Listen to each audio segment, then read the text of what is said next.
ये वाला ले लेते हैं, ठीक है। जैसे मैंने बताया था, देखिए इसी तरीके का न्यूमेरिकल है।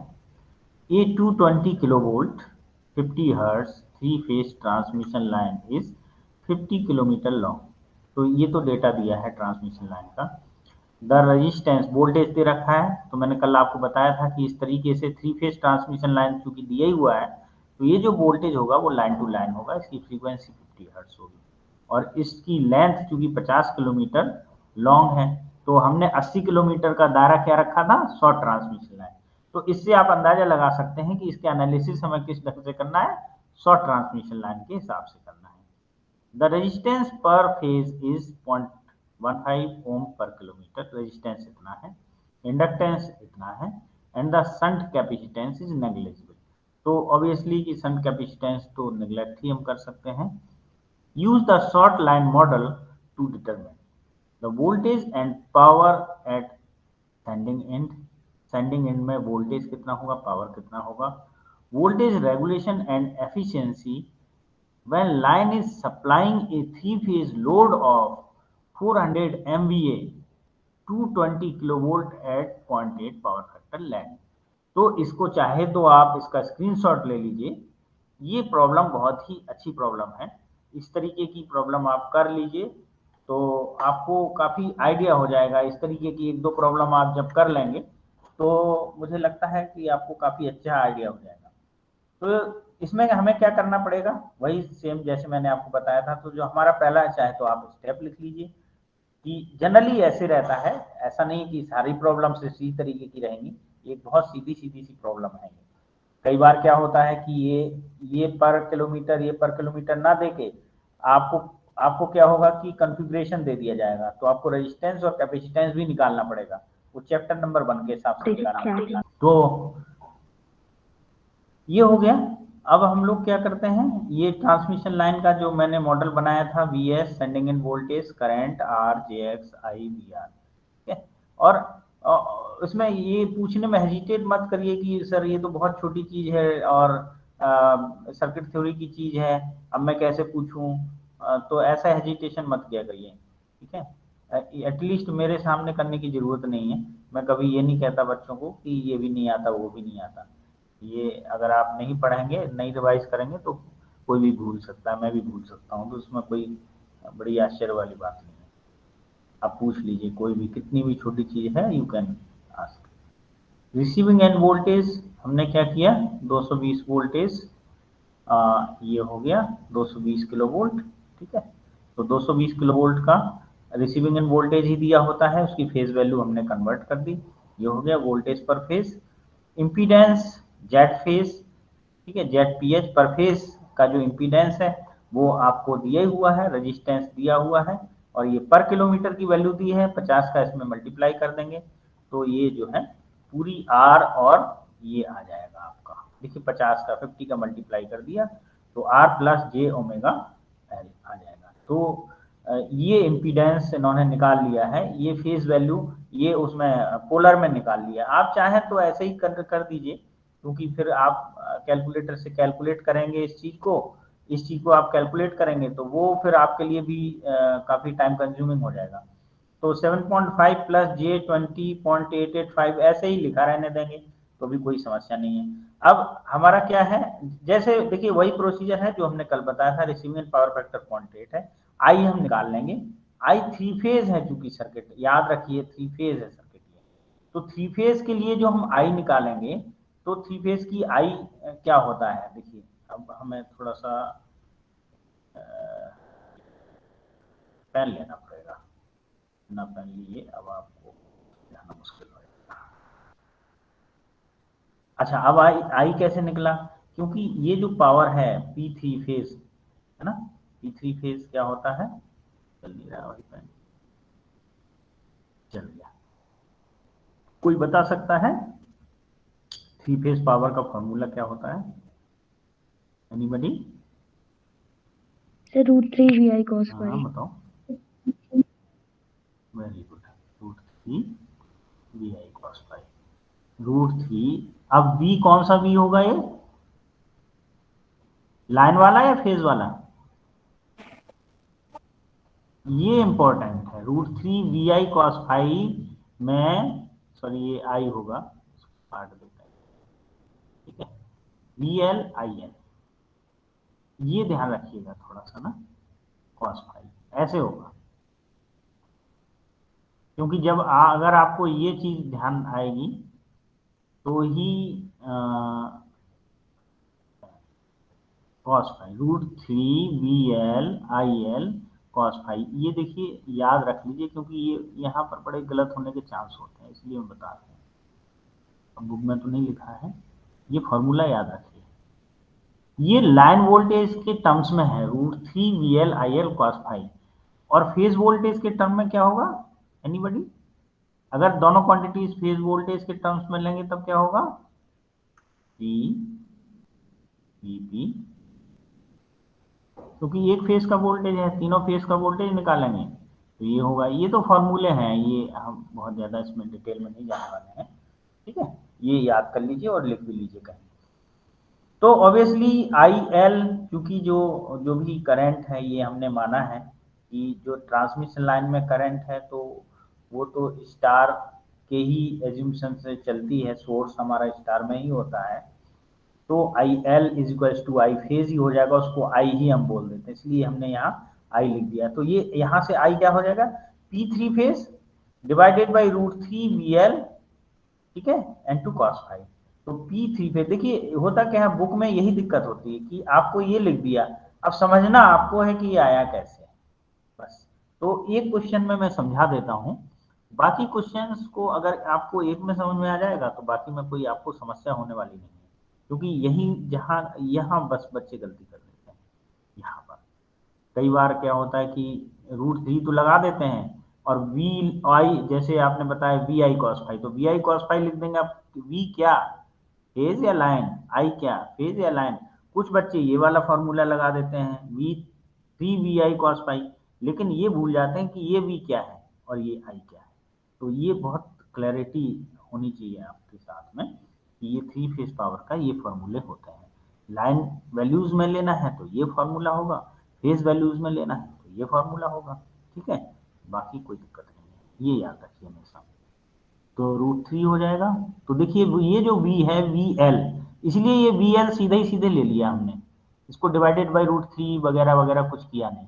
और ये जो P है तो P3 फेज है, ये सीधे सीधे उठा लिया, तो P3 फेज यहाँ रख लिया, ये V रख लिया, √3 आ गया, बाकी जो यूनिट्स हैं उसको कंपेंसेट करने के लिए 10⁻³ कर, तो इतने एम्पियर करंट आ गए। अब लोड करंट कितना होगा, इतने -36.86, क्योंकि कॉस इनवर्स ये है ना, एंगल कितना होगा, IR कितना होगा, कॉस इनवर्स 0.8, तो ये 36.86 निकाल लीजिए आप, 36.86 आ जाएगा। लेकिन चूंकि वो लैगिंग करंट है तो माइनस लगा दिया, तो ये लोड करंट की वैल्यू ऐसे हो गई, ठीक है।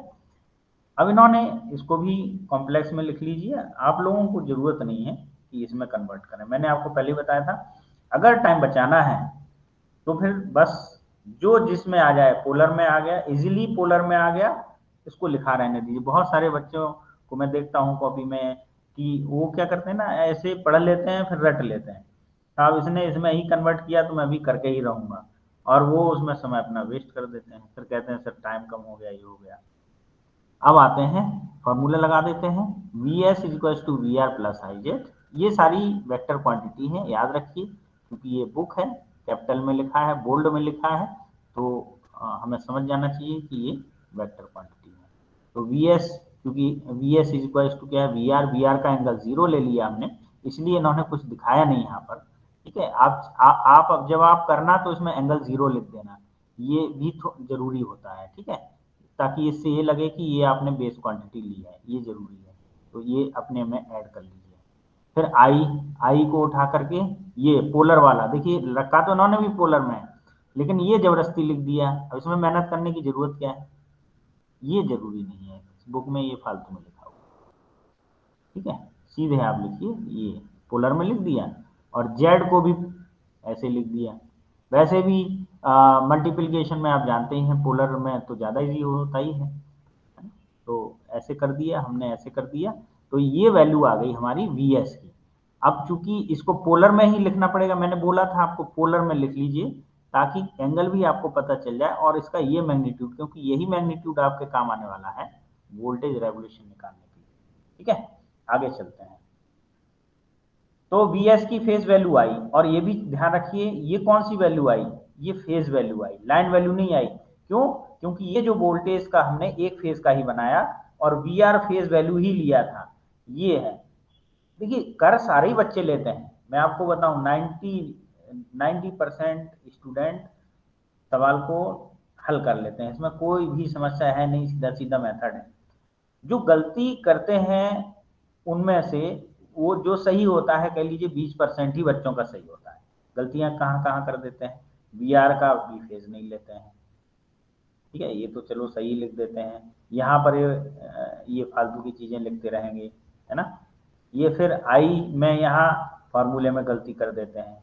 ठीक है, फिर गलती बस ये दो लेवल पे गलती होती है, और ज़्यादा कहीं गलती होती है। ठीक है, और ये जो आता है तो इसे कई बार हम लाइन वोल्टेज मान लेते हैं, तो ये भी फेज वोल्टेज है। लाइन टू लाइन वोल्टेज इतना हो गया, चलिए वो निकालना था, ये क्वेश्चन में पूछा भी था, तो आप यहाँ लिख दीजिए इतने वोल्ट फेज टू फेज, तो भी आंसर सही है। ये नहीं भी निकालेंगे तो भी इजीली हो जाएगा। सेंडिंग एंड पावर पूछा हुआ है, तो सेंडिंग एंड पावर के लिए सेंडिंग एंड पावर फैक्टर भी लेना पड़ेगा। अब देखिए ये 5 डिग्री आया, ठीक है, ये आया 5 डिग्री, तो सेंडिंग इन वोल्टेज और सेंडिंग इन करंट में कितना अंतर हो जाएगा। ठीक है, तो ये 5 डिग्री और ऐड हो जाएगा एंगल में। आपको याद करिए जरा आप, हमने कल फेजर डायग्राम बनाया था, कैसे बनाया था, क्या बना था हमारा, ये था हमारा क्या था, सेंडिंग एंड, ये था हमारा sorry sorry receiving end voltage, ये थी हमारी रिसीविंग एंड करंट। अब हमारा वी एस क्या आया था, इस तरफ आया था, याद करिए थोड़ा सा फाइनली, और मैंने इसको डेल्टा एंगल करार दे दिया था, डेल्टा एंगल का नाम दे दिया था कि ये सब, ये साई नहीं सॉरी डेल्टा एंगल, अगर साई लिख दिया था कल तो करेक्ट कर लीजिए इसको। वैसे अब आगे भी पढ़ेंगे ना, डेल्टा एंगल होते हैं, इसको डेल्टा एंगल बोलते हैं, कभी भी sending end receiving end voltage के बीच में एंगल डेल्टा एंगल। तो देखिए अब आपको क्या दिख रहा है, वी एस, और ये आई आर भी है और आई एस भी है कि नहीं है, आई आर भी है और आई एस भी है। तो फिर टोटल एंगल कितना हो गया वी एस और आई एस के बीच में, ये हो गया डेल्टा 5 + डेल्टा। इसलिए देखिए ये 5 + डेल्टा, सिंपल सिंपल हम लिख सकते हैं 5 + 36.8, ये बहुत इंपॉर्टेंट है।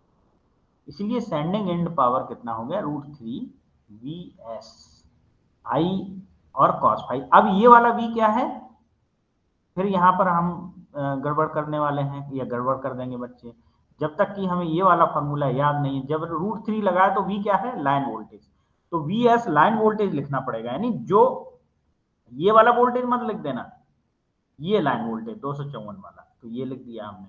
ठीक है, आई हमारी करंट, ठीक है, सेंडिंग इन करंट बराबर ही है तो करंट लिख दी, और पावर फैक्टर ये हमारा सेंडिंग इन पावर आ गया। आइए रेगुलेशन के बारे में हम बात कर लेते हैं। तो वी आर तो देखिए दिया ही हुआ है, ठीक है, रिसीविंग एंड वोल्टेज हमारा, आइए हम लोग देख लेते हैं एक बार फिर से, रिसीविंग एंड वोल्टेज कितना है 220 किलो वोल्ट।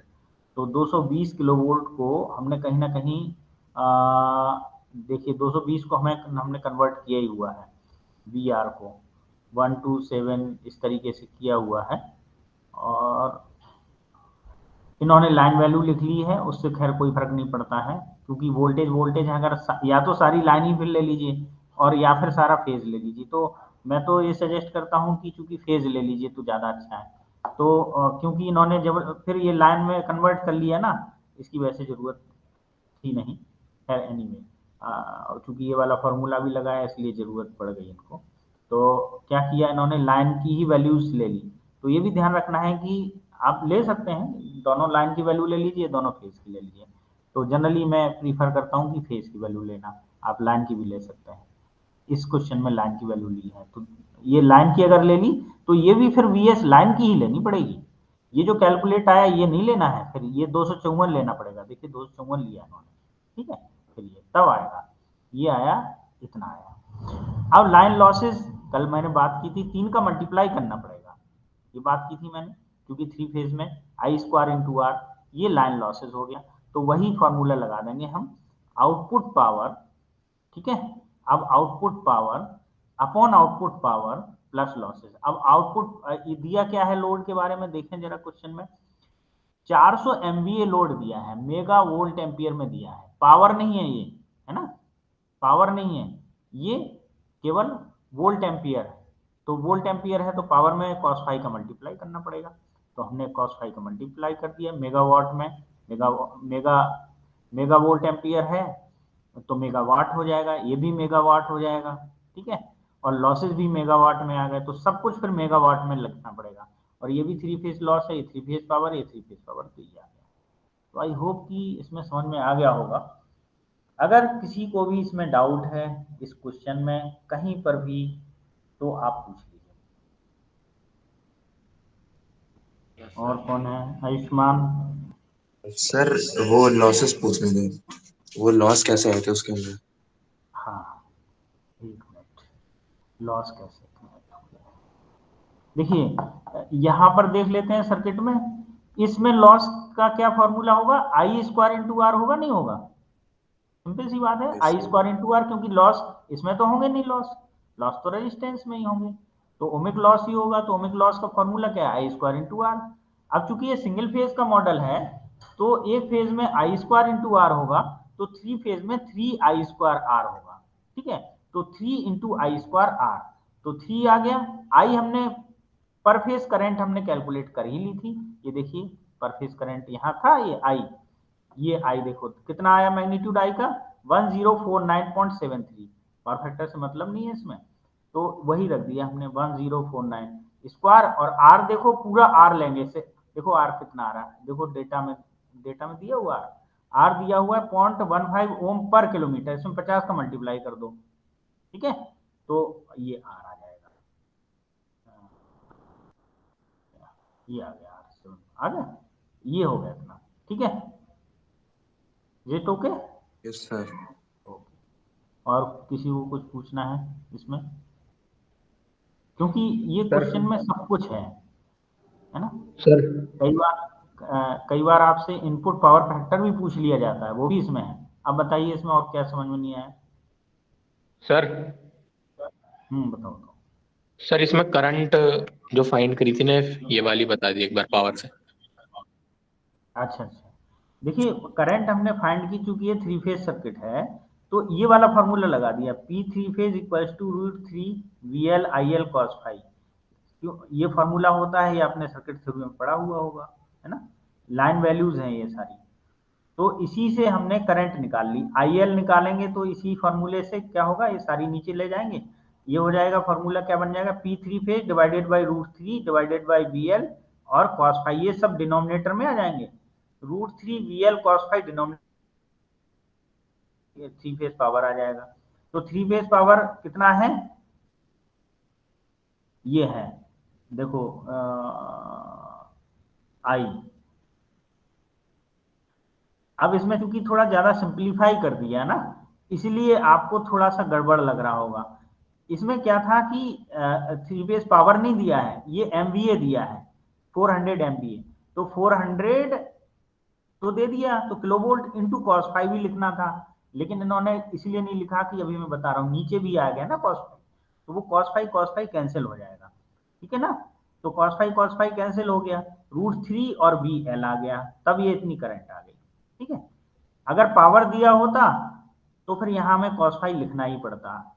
वैसे क्या है कि इधर भी कॉस फाई होगा न्यूमरेटर में, क्योंकि ये एमबीए में दिया है तो पावर लिखनी है, कॉस फाई आएगा, और नीचे भी कॉस फाई आएगा क्योंकि इस फॉर्मूले में कॉस फाई है, तो वो कैंसिल होकर के ये करंट आ जाएगी। सर सर एमवीए वाले में तो वोल्ट और एम्पियर होंगे ना उसमें, मतलब कोस फाई हाँ तो हम पावर वाले में लिखेंगे। हाँ, क्योंकि न्यूमरेटर में आपको क्या फॉर्मूले में क्या लिखना है, न्यूमरेटर में फॉर्मूला क्या है, इसमें इस पावर में न्यूमरेटर में फॉर्मूला क्या है, अगर IL का निकालें तो IL का फॉर्मूला क्या निकल के आता है, देखिए फॉर्मूला यहाँ से IL निकालते हैं, IL का क्या फॉर्मूला बन रहा है जरा बताइए। P3 phase upon root 3 VL cos phi। Very good.